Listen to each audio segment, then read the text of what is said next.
ଆଜି ବାପାଙ୍କର ଶୁଭ ଜନ୍ମଦିନ। ବାପା 1940 ମସିହାରେ ଜନ୍ମ ହୋଇଥିଲେ ବୋଲି କହୁଛନ୍ତି। ତେଣୁ ବାପାଙ୍କୁ ଆଜି 85 ବର୍ଷ ପୁରୀ 86 ବର୍ଷ ଚାଲିଲା।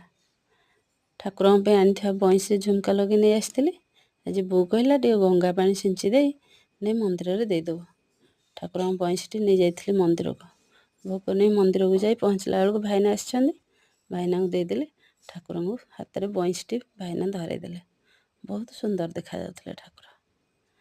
ତାପରେ ଠାକୁରଙ୍କର ଆଳତି ହେଲା। ଭୋଗ ନେଇଥିଲି, ଭାଇନା ପୂଜା କରିଦେଲେ। ନେଇକି ଘରକୁ ଆସିଲି। ବାପାଙ୍କୁ ଟିକେ ଭୋଗ ଖାଇବାକୁ ଦେଲି ଆସିଲା ପରେ।